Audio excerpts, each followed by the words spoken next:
The world's most expensive player is in a spotlight hotter than the Brazilian sun. He stands over the penalty spot. It is the quarter-final of the World Cup, the stage that defines history. The noise is a physical force. The weight of an entire nation rests on his shoulders. This is the moment Neymar was born for. He runs, he fires, goal. He sinks to his knees, his hands covering his face, a raw, almost childlike scream escaping him. It is relief, it is glory, it is the peak of the mountain. But less than 2 hours later, the dream is dead. Brazil is out. And the image of Neymar, the golden boy, the $220 million man, weeping in a solitary corner of the pitch, is captured by 1,000 lenses.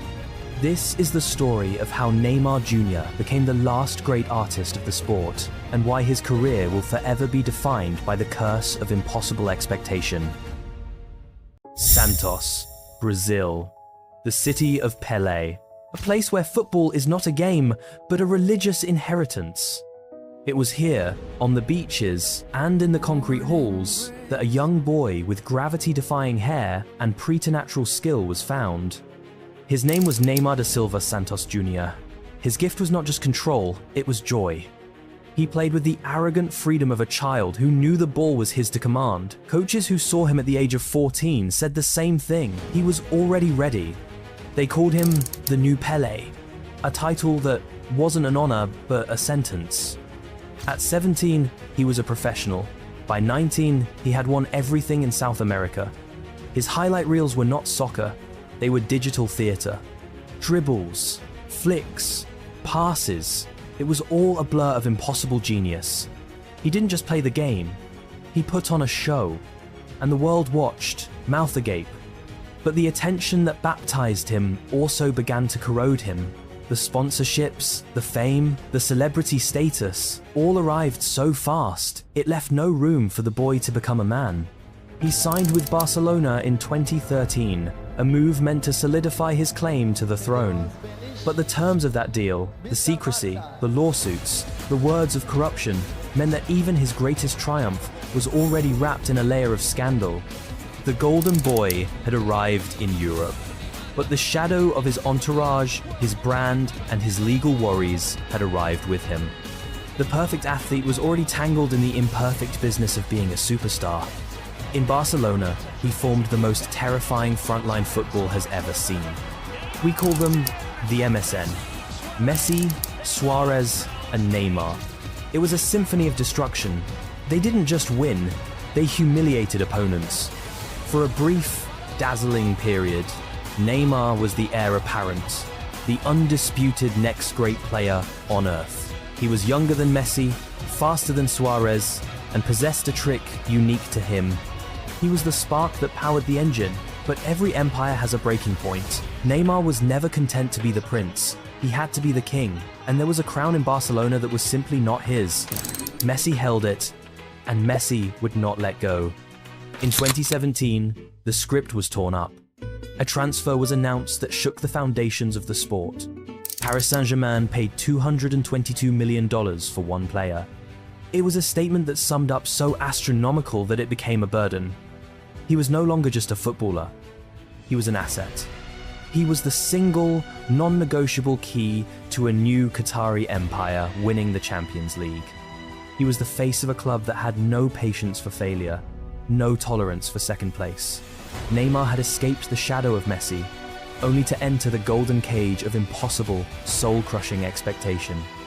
The pressure on Neymar at PSG was a suffocating force, and where pressure goes, fragility follows. The first major injury came in February 2018, a fractured metatarsal. He was sidelined for months. Then came the next season, and the same injury resurfaced. A pattern was rising fast.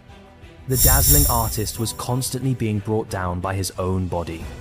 It was a vicious cycle. He would return, deliver moments of breathtaking genius, the kind that makes you gasp, but one heavy tackle, one awkward landing, one moment of pure physics would send him crashing back down to the ground.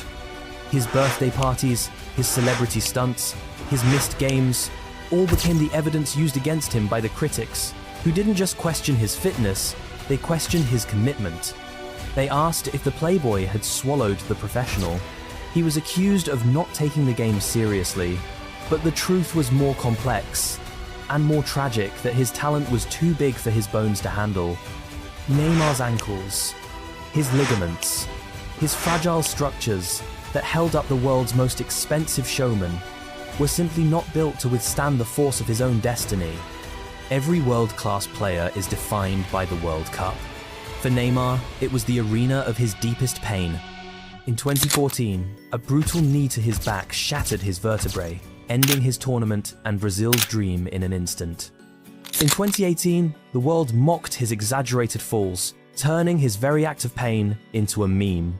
Then came Qatar, 2022. This was his last, best shot. In the very first match against Serbia, a tackle leaves him in agony. He is stretchered off, sobbing, his right ankle swollen and destroyed again. The world wrote the epitaph for his tournament on the spot. But this time, the narrative was different. The man who had been called weak and uncommitted returned. He forced his way back through recovery, not quite 100%, but driven by the ghost of the moment. He delivered a stunning goal against South Korea, and then came the quarterfinal against Croatia. The game is deep into extra time, a cold, desperate battle. Neymar takes the ball. He runs a brilliant, chaotic 1-2, dances past the keeper, and scores a goal of such unbelievable, audacious skill that it felt like a declaration. The king is back, no cap. For one single, electric moment, the weight was gone. The glory was absolute. And then, the collapse. Croatia equalized minutes later. The match went to penalties. Brazil lost. The cameras focused on Neymar, collapsed on the grass, inconsolable. That image, the weeping genius, is the definitive photo of his career. It is the portrait of a player who achieved everything but the one thing that mattered most. After the World Cup, the chronic instability led to a necessary ligament repair surgery in 2023. It was the final, formal acknowledgement that his body had been compromised by the cycle of injury and expectation. Neymar will move on. His career will continue in new, unexpected leagues. He will break records, score highlights, and earn fortunes. But the question will remain, permanently attached to his name. What if? What if the fame had come slower? What if the pressure hadn't been so intense? What if his body had simply held up? Neymar Jr. is not just a failed hero. He is a cautionary tale of the modern age. A boy blessed with enough talent to become a god who was crushed under the sheer, unyielding weight of the world's desire. His career, in all its chaotic brilliance, is a permanent monument to the destructive power of impossible expectation. And for that reason, his story, and the painful price of his genius, will forever be etched into the fabric of football history.